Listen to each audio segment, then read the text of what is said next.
Chapter 16, The Truth at Last. It was some time before she sensed movement in the house.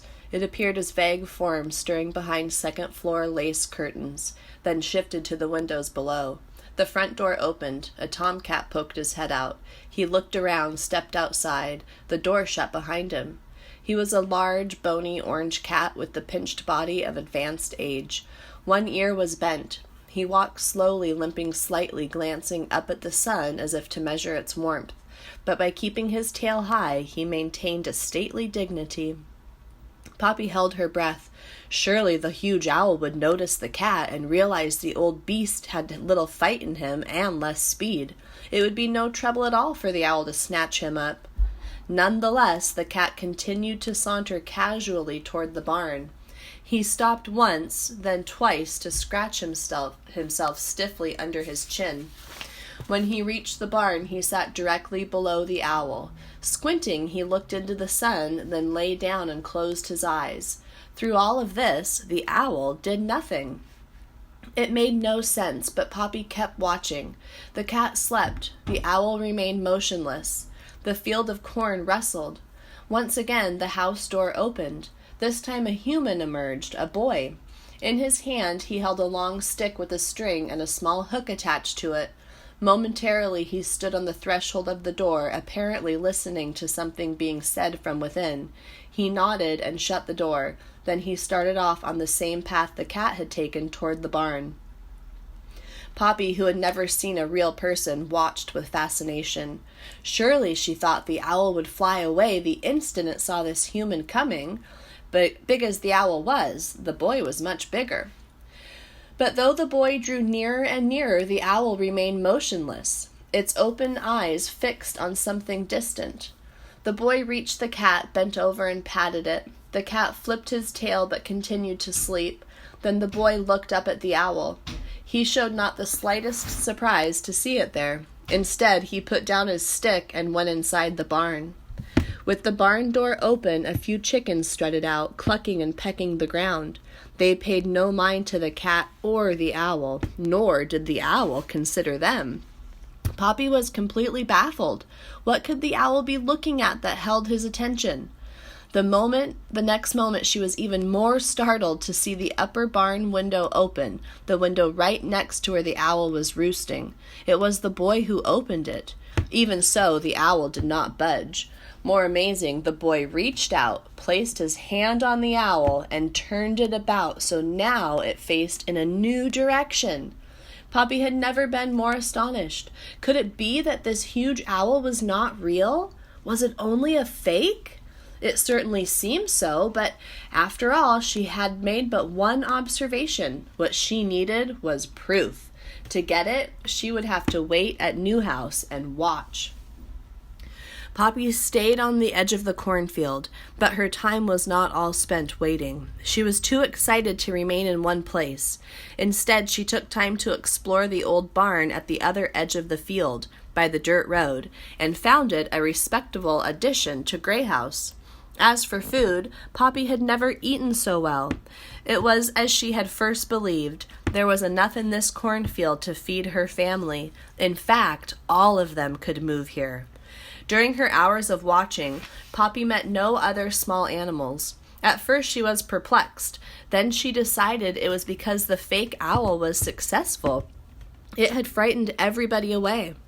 Not that Poppy put aside her porcupine quill sword. She remained sufficiently wary to keep the sword at her side. Once she almost used it.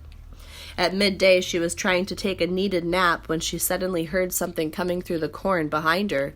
Taken by surprise, she leaped up, darted behind a cornstalk, and drew the quill, ready to defend herself. It was a family of deer, a doe, and 2 young fawns, though to Poppy, even the little ones seemed enormously tall. Even so, they had not the slightest interest in her. Instead, the animals threaded their way through the corn and approached the salt lick cautiously. With the mother standing guard, the fawns took a few delicate licks of salt until, at a silent signal, they all bounded away. As Poppy tucked the quill back under her sash, it occurred to her that she might enlist the deer's help in bringing the salt to Aerith. but from the way they had enjoyed themselves it did not seem likely that they would be willing to take the salt to the porcupine. No, she would have to find another way to make good on her promise. Besides, the question about the barn owl were more pressing. As far as Poppy could tell, it had yet to move on its own. Though Poppy was fairly sure it was a fake, she had to be positive. That afternoon, Poppy thought of a way of getting proof. The old cat was still stretched out where he had begun the day. The more Poppy observed the cat, the more certain she was that he was too old to be dangerous. She decided to ask him about the owl. The notion made her a little nervous, but she convinced herself that keeping her quill sword at the ready would be enough protection. With considerable care, she crept out of the cornfield, all the while eyeing the barn owl, just in case. It did not move. At last she was standing before the sleeping cat close enough to feel the wash and smell of his fish-scented breath. He was snoring. Gripping her quill tightly, but using her friendliest voice, Poppy shouted, "Hello!" The cat opened one eye. "Hi there," the cat murmured. Although he had now opened both eyes, he did not move. My name is Poppy." The cat sneezed delicately. "Bless you," Poppy said. "Thanks," returned the cat. "They call me George." Poppy nodded. "Nice place you have, George." "Pleasant enough," George replied.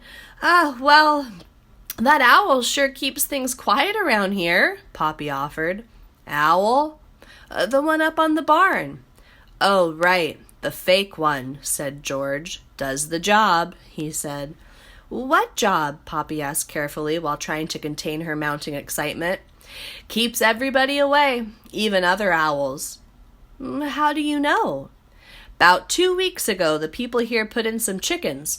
First day, some big old horned owl snatched himself one. Next day, the people put up that fake owl. About 2 days later, I was watching. That real owl came back for another chicken. I saw him dive, saw him catch sight of that fake owl." "What happened?" Poppy asked. Then she held her breath. "That owl put on his air brake so fast he flipped right over himself. Must have been scared silly," the cat said with a mostly toothless grin. "Funniest thing I've ever seen. And I'll tell you, that was the last time I've seen that owl around here." The cat closed his eyes. "Mighty funny," he murmured. Poppy could hardly keep from grinning. "Nice talking to you, George," she said. "Have a nice day," the old cat sighed and resumed his snoring. Poppy all but skipped back to the cornfield. Despite her excitement in proving the barn owl was fake, she made herself settle down and think things through carefully. The old owl was fake, but Mr. Osaux believed it was real. Afraid of an image of himself, he was probably fearful that he would no longer be the one to rule over the mice. But, according to Aerith, Mr. Osaux was not really a ruler. That was a lie. Just as it was a lie that he was protecting the mice from porcupines, whom he actually feared himself. In fact, the owl was full of fears. Suddenly a whole new idea burst upon Poppy. Was it possible that Mr. Osaux's claim that he was protecting mice was merely his way of getting to eat them? The notion was astounding, but the more Poppy thought about it, the more it seemed to be so. It certainly explained things. That is, Mr. Osaux's refusal to give permission for the mice to move to Newhouse had nothing to do with what she and Ragweed had done. He had refused because he did not want the mice to know how fearful he was of losing his dinners. But if that was true, then the mice could come to Newhouse whether Mr. Osaux liked it or not. It was not for Mr. Osaux to decide where they lived, but for the mice themselves. And oh, irony, if the family moved to Newhouse, the fake owl would protect them. Poppy was so sure she had found the truth that she stood up on her hind legs, leaped into the air, and kicked her heels twice. When she landed, she collapsed into a soft heap and allowed herself a great sigh of contentment. With that, she closed her eyes and fell into a deep, deep sleep. What a day! As Poppy slept, Mr. Osaux flew in to settle on a branch along the edge of Dimwood. From deep within the foliage, he stared furiously at the owl on the barn.